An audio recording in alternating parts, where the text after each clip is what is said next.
Denise Whitfield was 34 years old when she worked 2 jobs to keep her household afloat, while her husband Terrence sat home for 14 months, calling it a job search. That evening, she arrived early at his mother's birthday dinner, dish in hand, walking quietly through the side door near the den. That's when she heard him laughing, telling his mother and sister that Denise liked playing servant, that working herself exhausted kept her out of his business, that without it, she'd have nothing to do with herself. His mother laughed along, saying Denise didn't have much else going for her anyway. His sister mocked her worn work bag. Denise didn't walk in. She stood frozen in the hallway, listening to years of sacrifice get turned into a punchline.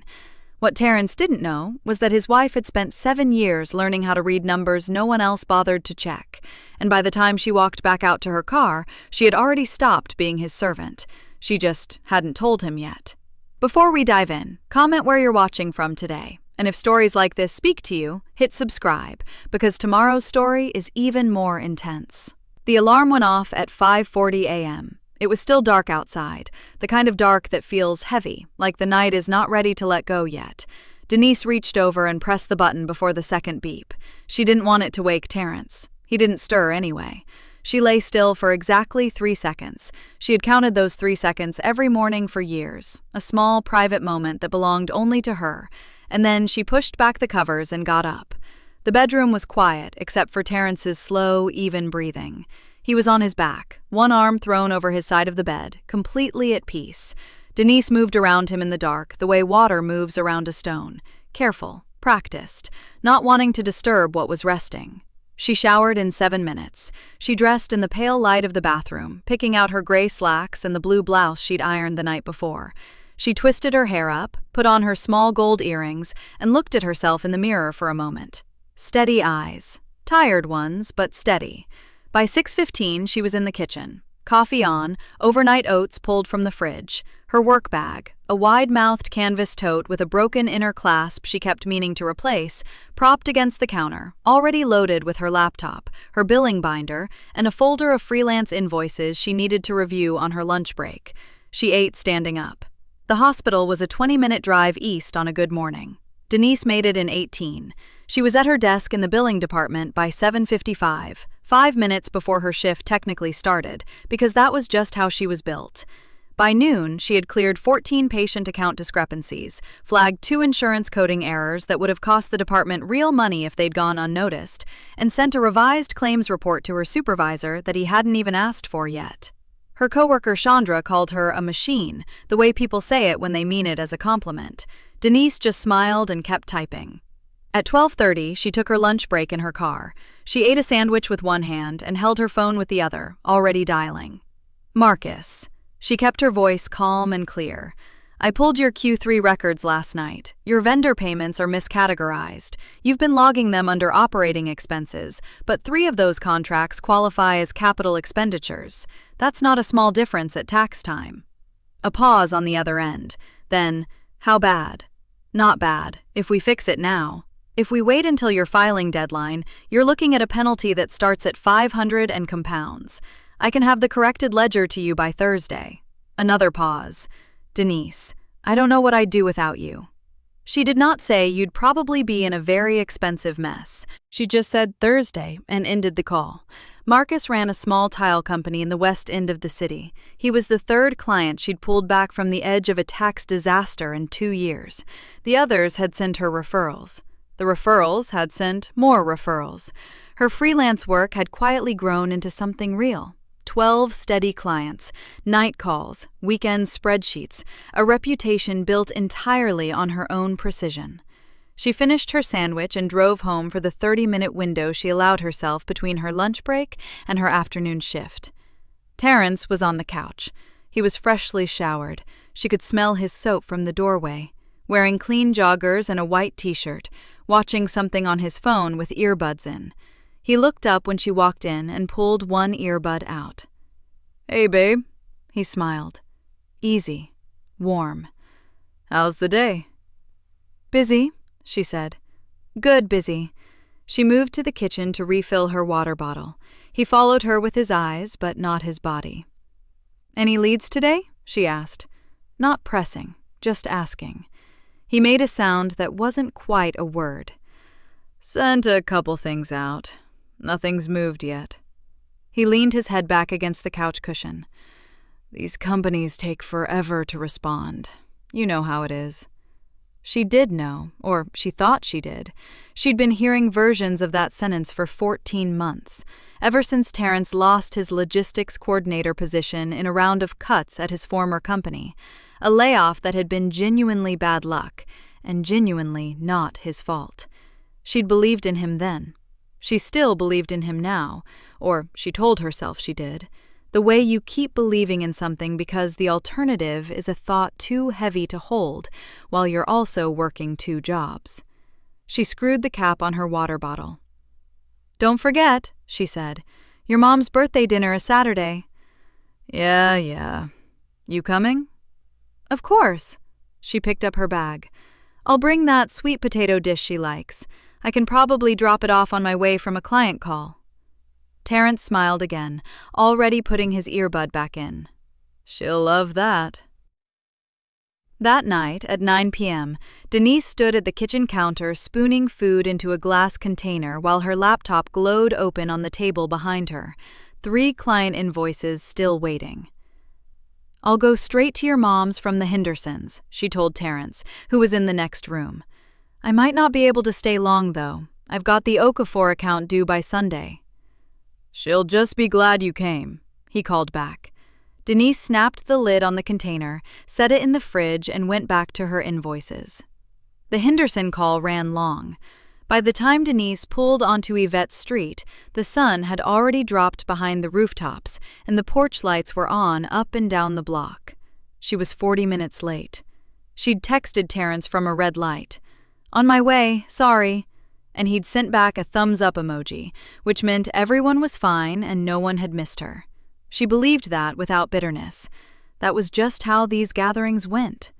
She parked behind Portia's white Civic, the one with the cracked side mirror that never seemed to get fixed, and climbed out with the glass container balanced in both hands. The sweet potato dish was still warm against her palms. The front of the house was bright. She could hear music from inside, something low and familiar, and the faint sound of voices. She didn't want to knock and make someone come to the door while she was juggling a heavy dish, so she went around the side of the house instead, the way she always did when her hands were full, through the gate that led to the side entrance near the kitchen. The side door opened into a short hallway. On the left was the kitchen. On the right, a few steps down, was the den. She stepped inside. And that was when she heard Terrence laugh. It was his performing laugh. She knew the difference. There was the real one, quiet, a little surprised, like something caught him off guard. And there was this one, the big, open one he used when he wanted people to know he was in a good mood, when he was putting on the version of himself that his family loved best. She stopped walking. She didn't mean to. Her feet just stopped. "I'm telling you," Terrence was saying, his voice loose and easy. "She likes it. That's the thing. Let her play servant. It keeps her out of my business." A burst of laughter from the den. Yvette's high, sharp laugh and Portia's lower one layered on top of each other.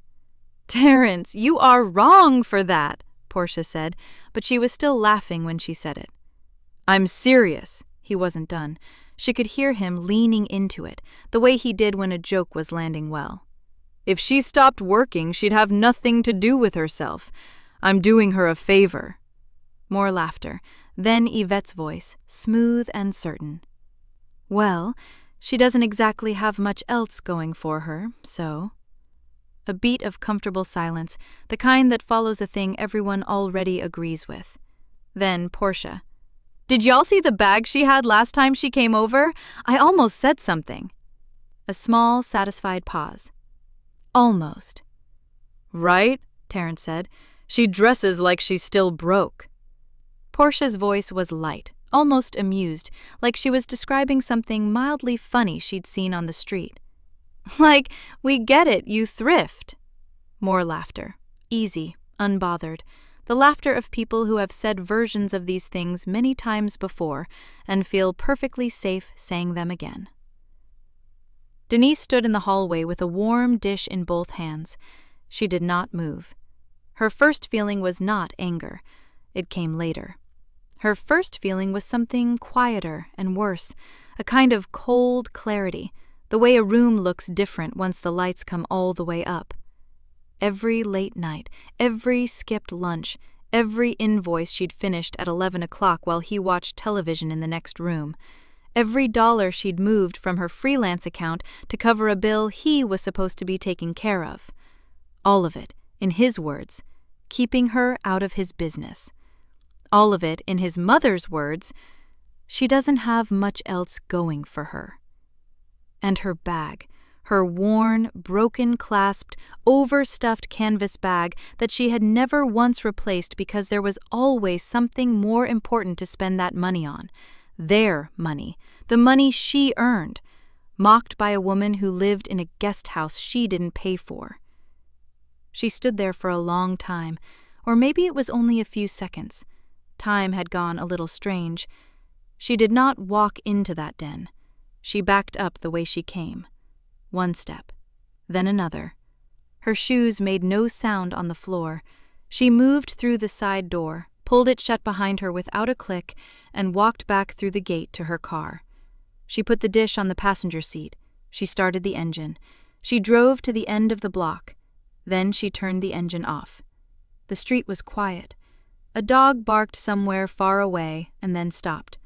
Through the windshield, she could see the warm glow of Yvette's porch light, steady and unchanged, as if nothing in the world had happened. She sat with her hands in her lap.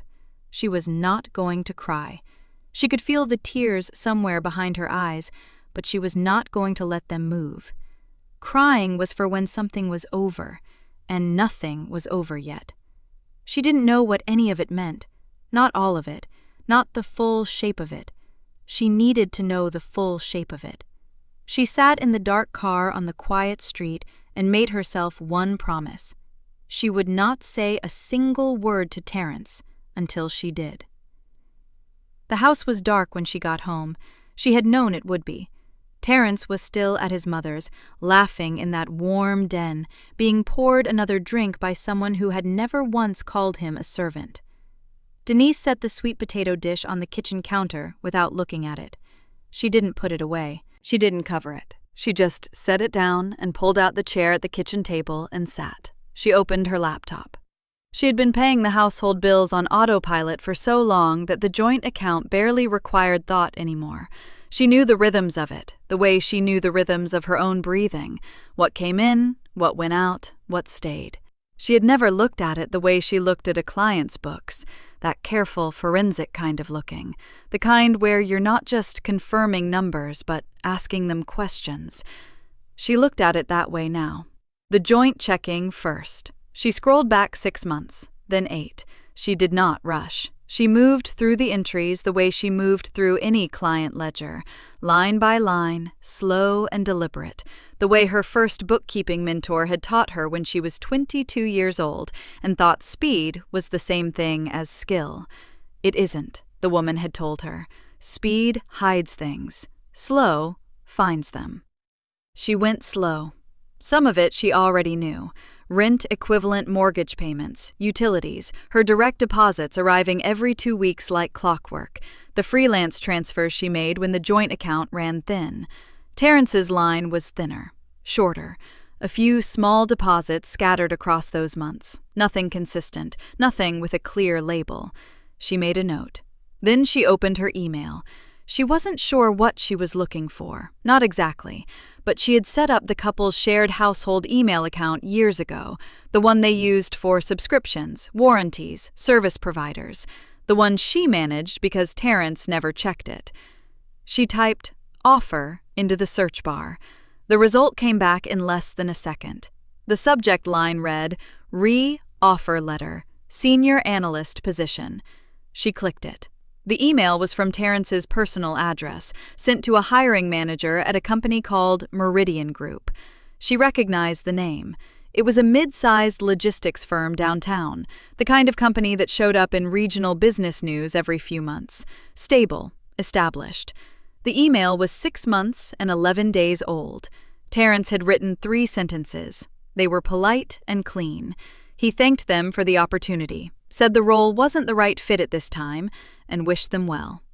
She scrolled up to the original offer letter that he'd forwarded into this account, probably by accident, probably because he'd forgotten this address caught his overflow, and she read the number printed in the salary line. $95,000 annually. She read it twice. She sat back in her chair. 6 months and 11 days ago, she had picked up the freelance bookkeeping job with Hendrick Supplies because their household account had come up short 2 months in a row, and she had not been able to figure out why. She had told herself it was the economy, that it was timing, that these things happened, and that was why you had a partner, so one person could carry the weight while the other one found their footing. That was the same week, the exact same week. He had turned down $95,000 and then watched her pick up a second job to cover a gap he had quietly chosen to leave open. She did not slam the laptop shut. She did not push back from the table. She just sat there for a moment, with the cold white glow of the screen on her face, and let that settle into her the way cold water settles, slow and total. Then she closed the laptop, gently, and went to the front window. Yvette's house was 20 minutes away. She had probably 15 minutes, maybe 20, before headlights turned into the driveway. She picked up her phone and called Talia. It rang twice. "Hey!"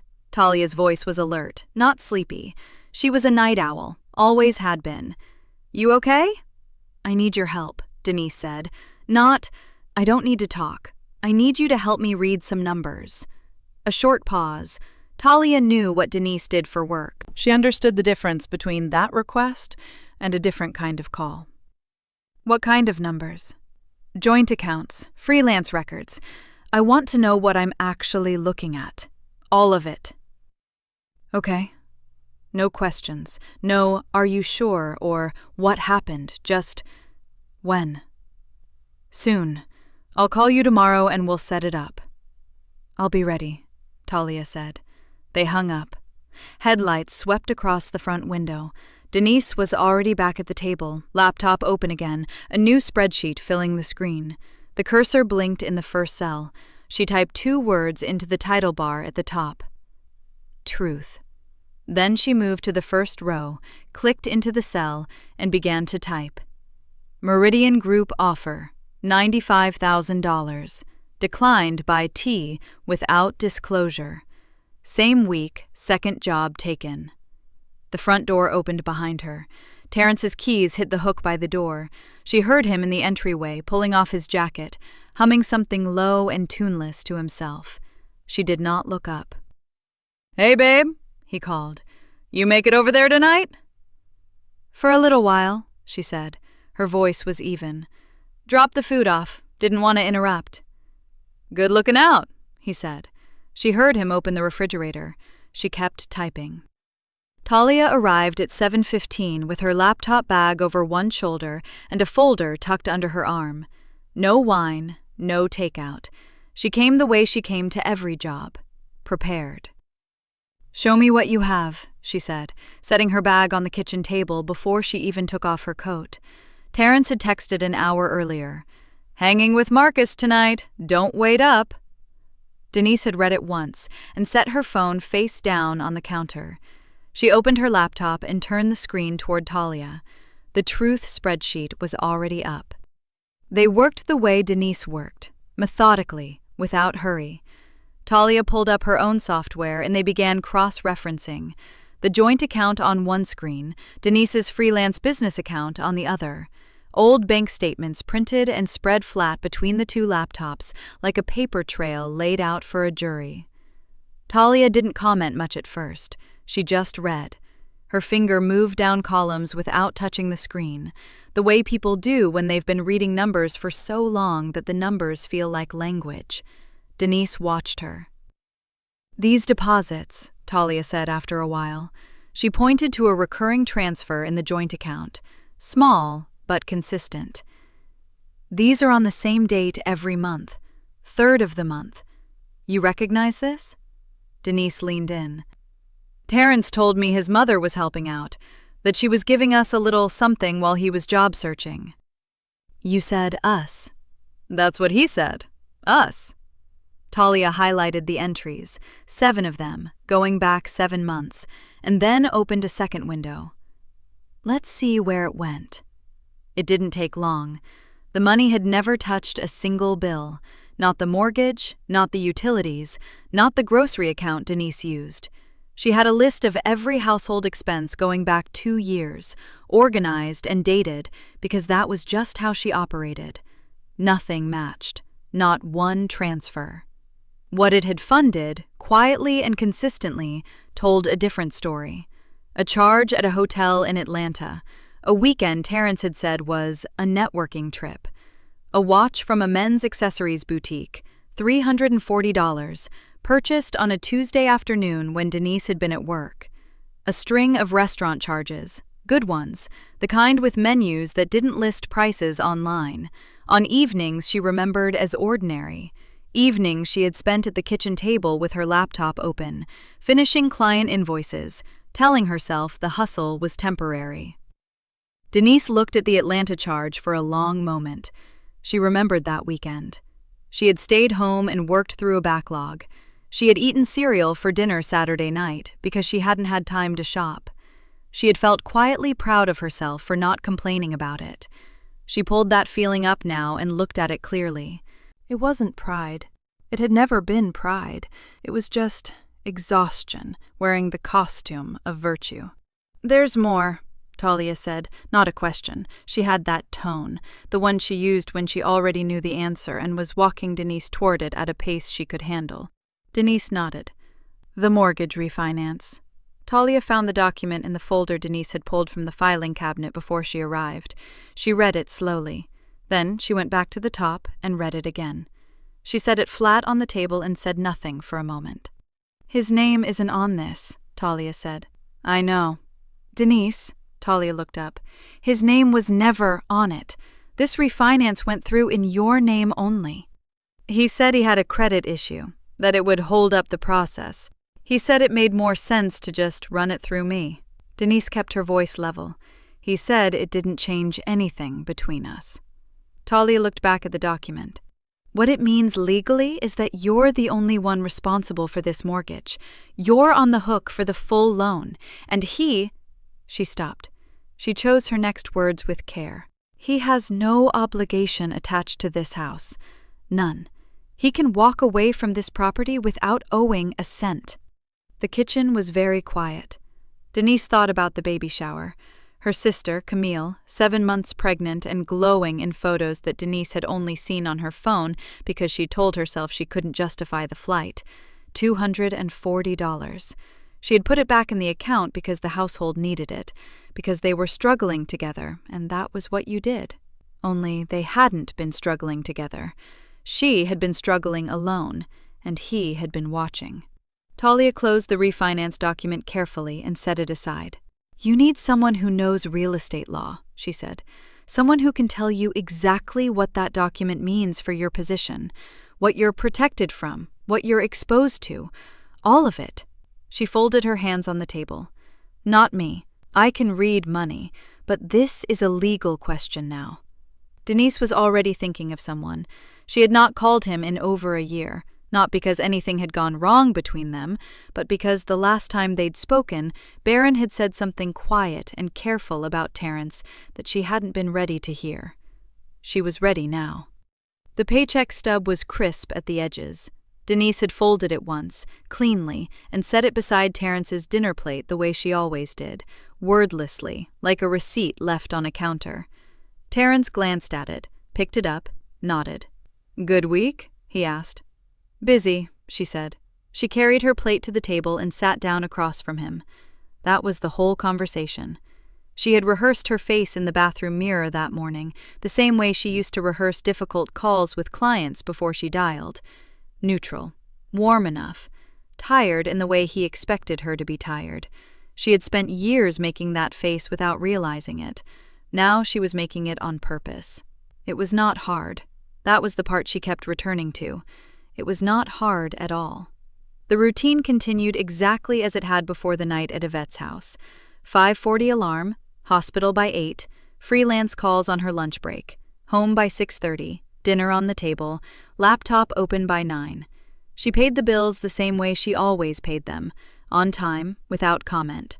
She handed over access to the joint account the way she always had, freely, without suspicion. She asked Terrence how his day was. She laughed when he said something funny.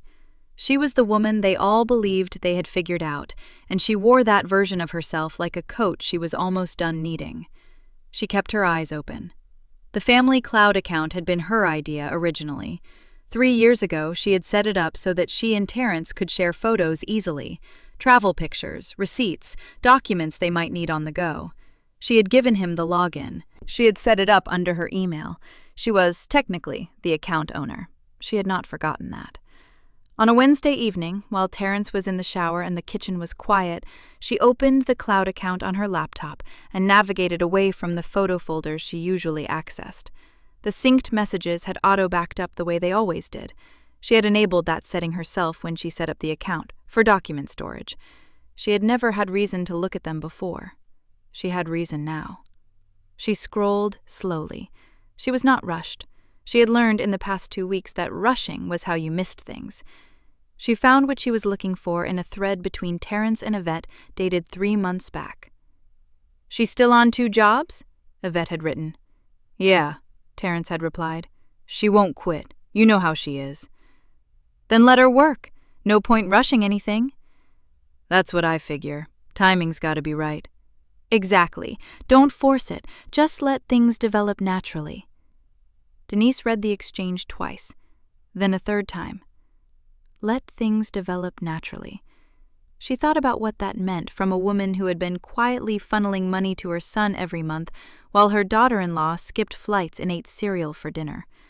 She saved the screenshots to a folder on her personal laptop, one she had password protected and stored under a client file name that would mean nothing to anyone but her. She closed the cloud account and finished her invoices before Terrence came back downstairs. It was a Thursday night, 2 weeks after the kitchen table session with Talia, when Terrence said the thing that stopped her mid-breath. They were eating dinner, pasta she had made quickly between jobs, nothing elaborate. Terrence was talking about a friend of his, Marcus, who had recently picked up some kind of investment deal. He was loose about it, relaxed the way he got when he felt comfortable. He had been feeling very comfortable lately. "That's the play, honestly," he said, twirling his fork. "Work smarter, not harder. Once things pick up, if the timing's right, I might not even need to be working at all." He said it like it was a thought he'd just had, like it was nothing. Denise reached for her water glass. She said. Just that. The sound of a woman too tired to engage. The sound he expected. But inside, something sharpened. If the timing's right. That was not a vague comment about ambition. That was a man who was waiting for something specific to arrive, something he had not yet told her about, something he believed was already in motion. She did not ask what he meant. She did not need to yet. She filed it away in the same careful place she had been filing everything else. Precise, dated, patient. After dinner, she washed the dishes while Terrence watched television in the other room. When the kitchen was clean and the house was quiet, she picked up her phone. She kept the text short. "Hey, Baron. Hope you and Keisha are good. I have some paperwork I've been meaning to get a second set of eyes on. Nothing urgent. Just want to make sure I'm reading it right. Any chance you have some time this week? Happy to come to you." She read it over once, then sent it. Then she set her phone face down on the counter, the same way she had set it the night Terrence texted to say he wouldn't be home. She went back to her invoices. Baron's office was on the 4th floor of a building downtown, the kind with wide windows and real wood on the desk. Not flashy, just solid. The kind of place that said this man knows what he's doing without having to announce it. Denise arrived 5 minutes early, which was how she arrived everywhere. She had the documents in a manila folder, the mortgage refinance papers, the bank statements she and Talia had gone through, and a printed copy of the text screenshots from the cloud account. She had organized everything with a binder clip and a handwritten index at the front. Old habit. Her clients always said she was the most organized person they'd ever hired. She had never decided whether that was a compliment or an observation about how hard she worked for people who didn't notice. Barron met her at the door himself. He was tall, easy in his movements, with the kind of calm that came from actually knowing things, rather than just performing confidence. He and Keisha had been married 9 years. He had always been good to Denise in the particular way that some people are good. Not loudly, not with speeches, just consistently present and never fake. "Denise," he held the door open. "Come on in." "Thanks for making time," she said. "Of course." He didn't add anything unnecessary to that. She appreciated it. She sat across from his desk and passed him the folder. He opened it without rushing, the way someone reads a document they intend to actually understand rather than skim. She watched him work through the mortgage refinance papers. He turned one page back, then forward again. He made a small sound in his throat. Not alarm, just recognition. "Okay," he said finally. He set the papers down and looked at her directly. "So what this shows is that when you refinanced last year, the loan went into your name only." "Right. That means you're the one legally responsible for this mortgage. You're the one the bank can come after. You're the one who has to make the payment every month, regardless of what happens in the marriage." He paused. "And Terrence, because his name isn't on it, he has no legal obligation to the house. None. He can walk out the front door tomorrow and the bank has no claim on him." Denise nodded slowly. She had suspected this. Talia had suspected it too. But hearing it said plainly, by someone who handled these documents for a living, made it land differently. It made it real in a way that spreadsheets hadn't quite managed. "He has no liability," she said. "Zero," Barron said. "He also has no ownership claim in the traditional sense, though that depends on how a divorce court reads the equity situation, and that's a longer conversation. What I can tell you right now, clearly, is that you carry all the financial risk. He carries none." She looked down at the folder. "He knew that," she said. It wasn't a question. Barron was quiet for a second. "I'd say the paperwork supports that conclusion." She nodded again. She folded her hands in her lap and let the silence sit there for a moment. Then she looked back up at him. "You said you wanted to show me something else," she said. "On the phone." Barron leaned back slightly. He pressed his lips together in the way of a man choosing his words carefully, not to soften a truth, but to deliver it right. "I heard something recently," he said. "Through your cousin Renee. She ran into someone from Terrence's uncle's side, his Uncle Raymond's family." Denise's hands stayed still. "Apparently," Barron continued, "Terrence has been talking to people on that side. Raymond's been in poor health, and there's a modest estate. Not huge, but real. Terrence has been working that angle for a while now." He paused. "The way it was described to Renee, and I'm telling you this exactly as it came to me, Terrence has been telling those relatives that you're unstable with money, that you're difficult, that he's had to manage a lot behind the scenes." The room was very quiet. "He said that," Denise said. "He did."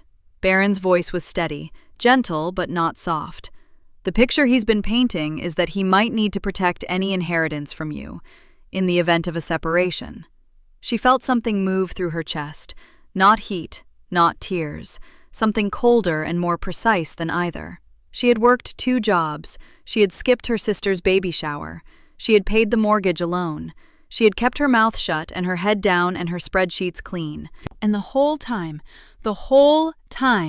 he had been walking into rooms she wasn't in and telling people she was the problem. Her silence had not been invisible to him. It had been useful. He had taken her restraint and her discipline and her exhaustion and shaped them into a story where she was erratic, where she was difficult, where she was the reason a good man might one day need to protect himself. He had used her goodness as a weapon against her. "He's been building a case," she said quietly. "That's how I'd read it," Barron said. She uncrossed and recrossed her hands. She looked at the mortgage papers one more time. Then she closed the folder. "Thank you, Barron," she said. "I mean that." "I know you do." He left it there, the way she needed him to. She sat in her car in the parking garage for a long time before she turned the key. The folder was on the passenger seat. The engine was off. The concrete walls held everything in a gray, flat silence. She stared at the steering wheel.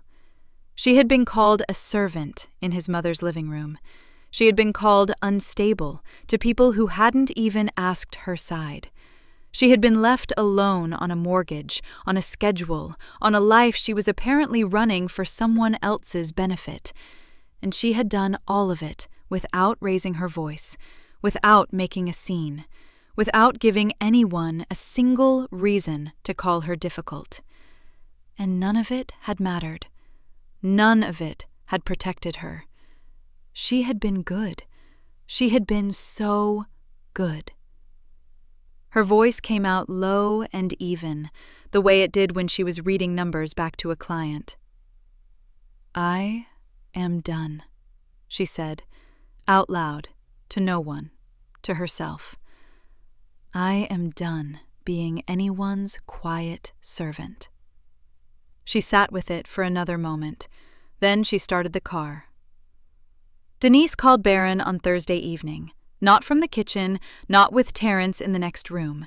She sat in her car in the hospital parking lot after her shift, the engine running for the heat, and dialed his number while the last of the other employees walked to their cars around her. He picked up on the second ring. "Denise?" "I need to ask you something directly," she said. "Not about the documents this time. About where I actually stand." "Okay." No hesitation. "Go ahead." She looked out through the windshield. The parking lot lights were just coming on, orange and flat against the early dark. "The house," she said. "If I tell him to leave, can he fight me on it?" She heard Barron shift in his chair. When he spoke, his voice had that same quality it always had, not performing authority, just carrying it. "The mortgage is in your name alone," he said. "The refinance put the financial liability entirely on you. He has no legal obligation to that property, which also means he has no legal claim to it. You are the responsible party. You are the owner of record. If you tell him to leave, he cannot use the house as leverage. There's nothing to leverage." Denise let that sit for a second. "And my bookkeeping business?" she asked. "Separate," Barron said. "Your freelance accounts were never commingled with the joint account. Your business is its own entity. It's yours. He has no claim to it, no visibility into it legally, and no standing to go after it." She nodded, even though he couldn't see her. "The records I've been keeping," she said. "The spreadsheet, the bank statements, the screenshots, the declined job offer." "All dated," Barron said. "All documented, all yours." He paused. "Denise, I want to be clear about something. I can tell you what's true. I can confirm what the documents say and what the law supports. But what you do with any of this, that's yours. I'm not going to act on your behalf. I'm not going to make any moves you haven't decided to make yourself." "I know," she said. "I'm not asking you to." "Good." She could hear something close to quiet respect in the single word. She looked at the clock on the dashboard. She needed to get home, start dinner, hand Terrence a plate, smile at the right times. Not for much longer. "I've been thinking about how to do this," she said. "Where to do it." Barron waited. "He told his mother and sister I was a servant," she said, "in his mother's house.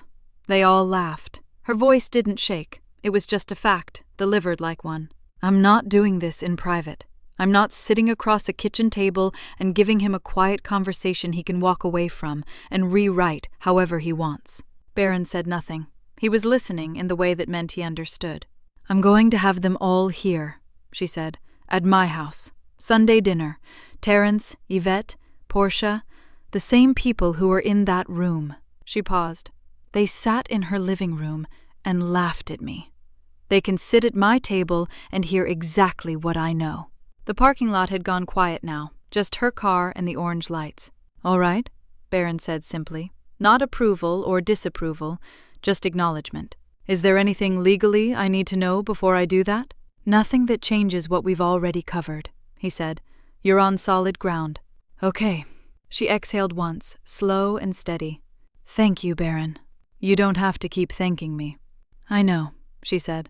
"I do it anyway." She ended the call and sat for a moment with the phone in her lap. Then she went home. Over the next 2 days, she printed everything. She did it at the copy shop on her lunch break, not at home. She paid cash. She organized each set of documents in its own folder. The mortgage refinance, the bank statements showing Yvette's allowance payments and where they'd actually gone, the declined job offer email, the text screenshots from the cloud account. She made 4 copies of the complete set and labeled each one with a single number. No names. Not yet. She kept the folders in her work bag, the worn one Portia had laughed about. On Friday evening, she sat at the kitchen table while Terrence watched television in the other room, and she typed out the group text. "Hey everyone, I'd love to have you all over for Sunday dinner this week. Nothing fancy, just a real meal together. Let me know if you can make it." She read it once. Then she sent it. Her phone buzzed inside of 4 minutes. Portia first. "Yes, girl, I'm there. You know I never turn down a free meal." Then Yvette. "That sounds lovely, Denise. We'll be there." Then Terrence walked in from the other room, phone in hand, grinning a little. "You invited my mom and Portia for Sunday?" he said. "I did," she said. He looked pleased, easy, completely unbothered, the look of a man who believed everything was exactly as it had always been. "That's nice, babe," he said. "I'll let her know we're all set." He wandered back to the couch. Denise turned back to her laptop and opened the Truth spreadsheet. She added one final line at the bottom. Sunday. Sunday came in slow and gray, the sky the color of old dishwater, the kind of afternoon that made the inside of a house feel sealed off from the rest of the world. Denise had been cooking since 2 o'clock. Pot roast, low and slow in the oven, roasted potatoes with rosemary, green beans she'd trimmed herself. Fresh rolls from the bakery 2 blocks over, wrapped in a cloth inside a bread basket. She set the table with the good plates, the cream-colored ones with the thin gold rim that she'd bought herself 3 years ago from a home goods sale and had always saved for special occasions. She figured this counted. The table looked beautiful. She made sure of it. They arrived at 6. Portia came first, already talking before she got through the door, commenting on the smell of the food, pulling off her coat and draping it over the banister like she lived there. She was wearing new boots and a bright wrap dress, and she looked Denise up and down in the kitchen doorway with that familiar half-smile, the one that was friendly enough to deny but pointed enough to feel. "Smells good in here," Portia said. "You always could cook, I'll give you that." Denise smiled. "Glad you could make it." Yvette came in right behind her, already in the middle of telling Terrence something, her voice carrying its usual authority, warm on the surface and hard underneath. She kissed Denise once on the cheek and said the house looked very nice. Her eyes moved across the set table with a quick, assessing look that she smoothed over immediately. "You didn't have to go to all this trouble," she said. "It was no trouble," Denise said. Terrence came in last, hands in his jacket pockets, relaxed. He kissed Denise on the side of the head and asked if she needed help with anything, the way a man asks when he is completely certain the answer is no. "I've got it," Denise said. She always did. They sat down and ate. For the first 20 minutes it was just dinner. Portia talked about a friend of hers who'd just gotten engaged. Yvette commented on the pot roast and asked for the recipe in the way that people do when they don't actually intend to write it down. Terrence ate well and kept his shoulders loose, leaning back in his chair between bites the way a man does when he is comfortable and unworried and fully convinced that nothing around him is about to change. Denise served second helpings. She refilled glasses. She sat at the head of her table and let the meal settle. And then, when the plates were mostly cleared and the conversation had reached a natural lull, she stood up. She went to the kitchen. She came back with the 4 numbered folders.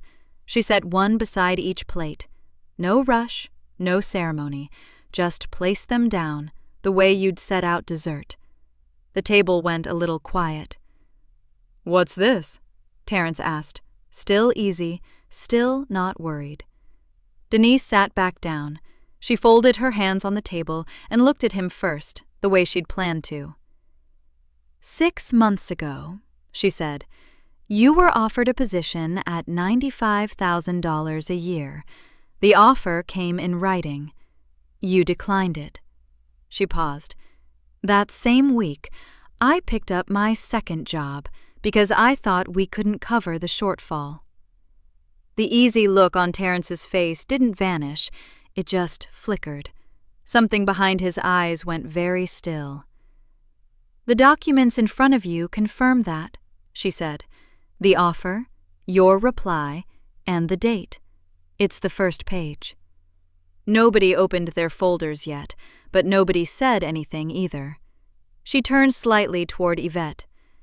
"For the past 11 months," she said, "you've been sending Terrence a monthly allowance.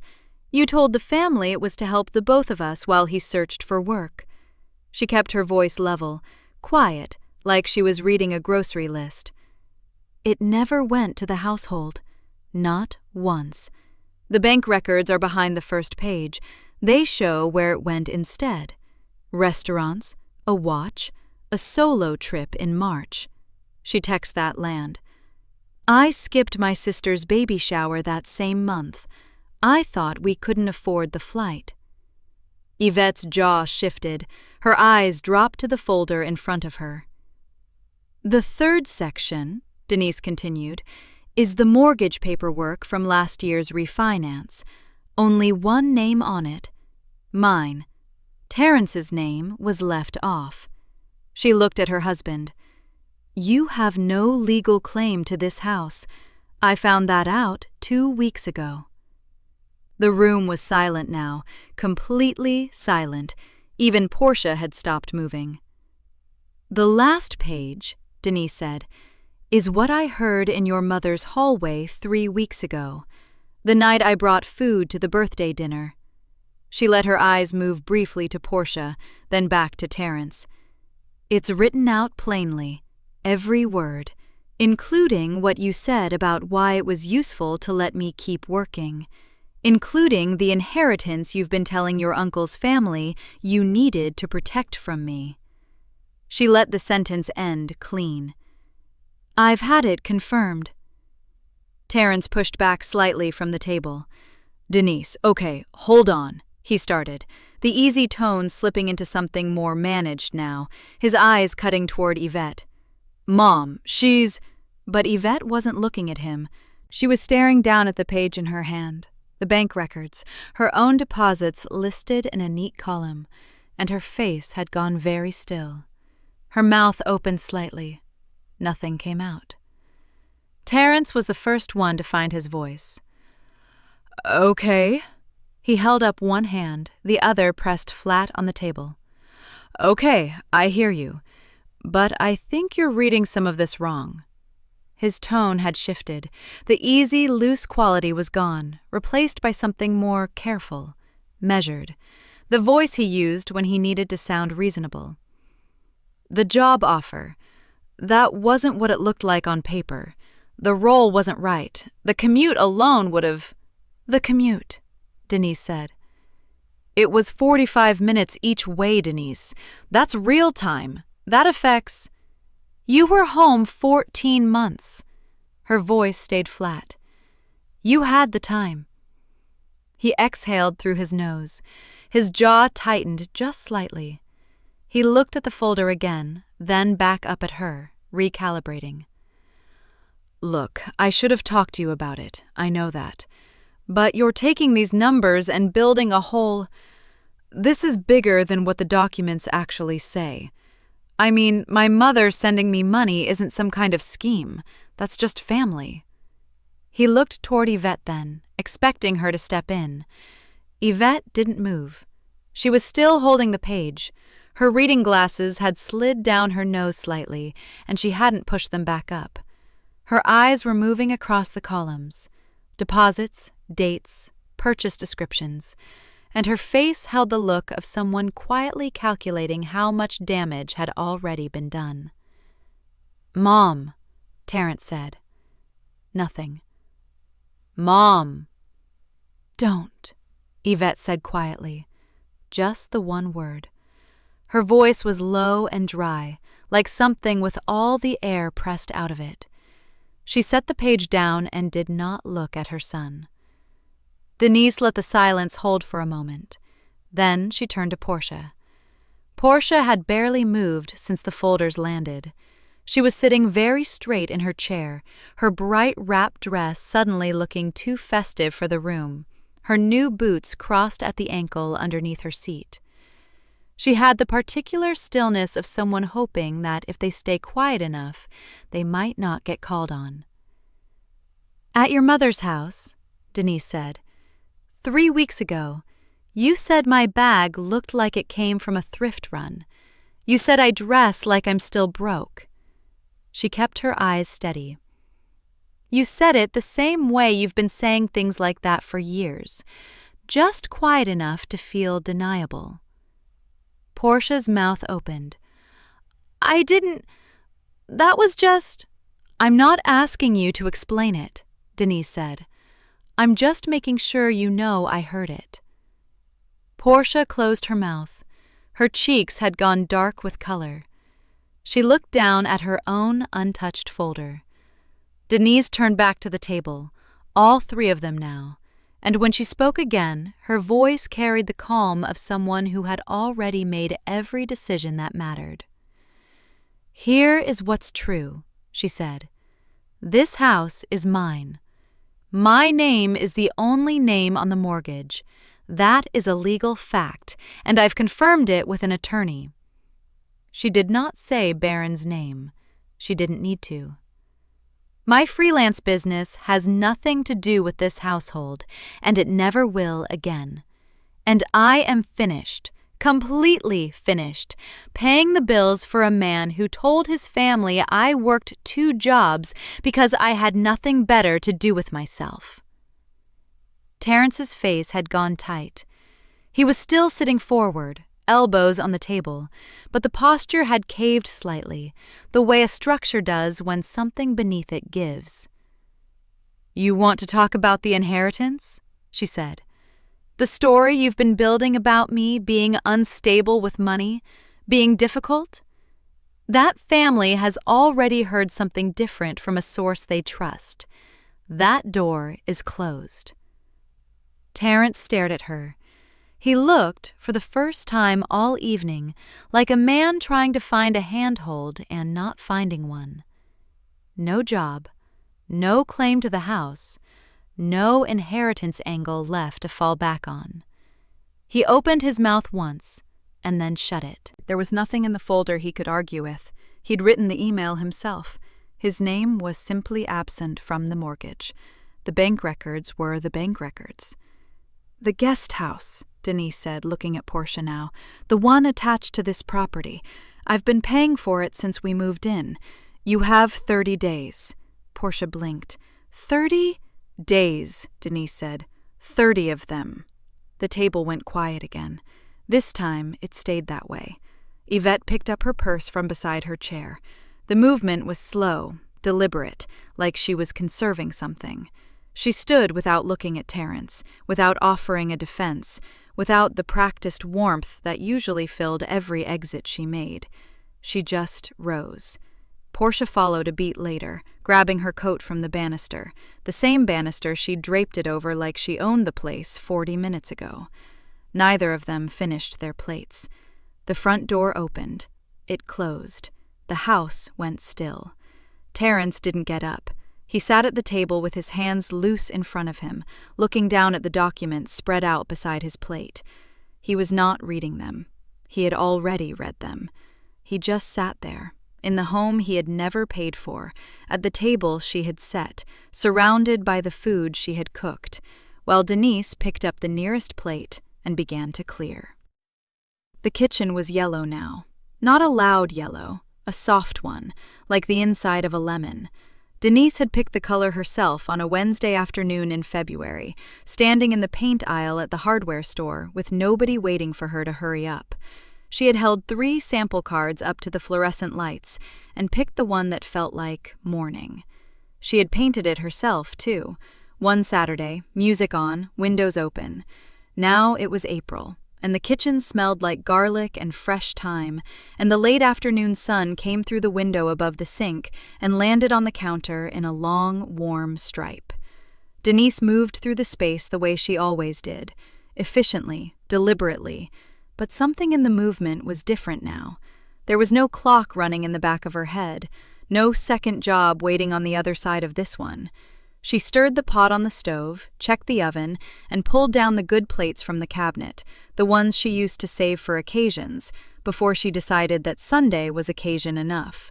Her phone buzzed on the counter, a text from her first hired employee, a woman named Claudette, 26 years old and sharp as a tack with numbers, asking about a client invoice format she'd set up earlier that week. Denise wiped her hands on a dish towel and typed back a quick answer. Then she set the phone down and smiled a little, just to herself. 6 months ago, it had been just her, a laptop, and a spreadsheet she'd titled Truth. Now there was a second desk in the spare room where Portia's storage boxes used to be. Now there were 2 client rosters and a software subscription and a business checking account with her name on it and no one else's. She had walked away from the hospital job in January. Her last day had been quiet, a small cake in the break room, a card signed by people who genuinely wished her well. She hadn't been able to explain to most of them why she was leaving, only that she finally had room to grow something of her own. That had been enough. She was in the middle of slicing bread when she saw him, not from her kitchen, but from 2 days earlier, replaying now as a memory with no sharpness left in it. She had been running errands on a Saturday morning, a dry cleaning pickup, and then the farmer's market 3 blocks east. She had turned a corner near the edge of a neighborhood she didn't usually pass through, and there he was, Terrence, standing outside a beige apartment building with a man she didn't recognize, both of them on the front steps. Terrence gesturing loosely with one hand, the way he did when he was performing relaxed. She had caught only a few words as she passed. "Just needed a fresh start, man. Sometimes you outgrow a situation." The other man had nodded like that made sense. Denise had kept walking. She did not slow down. She did not feel the pull to cross the street or turn her head. What she felt was something closer to nothing, and she recognized the nothing as something it had taken her a long time to earn. He looked the same, a little smaller maybe, in the way people look smaller when the space around them shrinks. The extended family had gone quiet on him.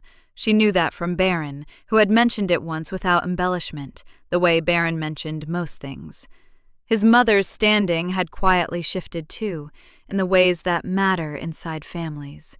The kind of shifting that doesn't announce itself, but simply becomes the new arrangement. He was still telling the story, just to smaller audiences now. Denise had turned the corner, found her parking spot, and spent 40 minutes at the farmer's market picking out herbs and a bunch of tulips that she put in the blue vase on her kitchen table when she got home. The doorbell rang at 6. Baron and his wife, Maya, came in first, Maya handing over a bottle of wine and immediately complimenting the kitchen color. Talia arrived 10 minutes later with a bowl of something she swore she made herself and then immediately admitted she'd bought. Denise's cousin Renee came in last, having driven down from 2 hours north, stomping the spring mud off her boots at the door. The table filled up the way Denise had always wanted a table to fill, with noise and laughter and people who handed things to each other without being asked. Baron poured the wine. Talia argued about the best route from the freeway. Renee told a story that made Maya laugh so hard she had to set her glass down. Denise moved between the kitchen and the table, bringing out dish after dish, and nobody once called it serving. Later, when the dishes were washed and the guests had gone, and the house had settled into its quiet, nighttime stillness, Denise sat down at the kitchen table. The yellow walls held the last of the light from the pendant lamp above her head. She opened her laptop. The screen came up clean. Her company's dashboard, her client list, a draft proposal she'd been building for a new account.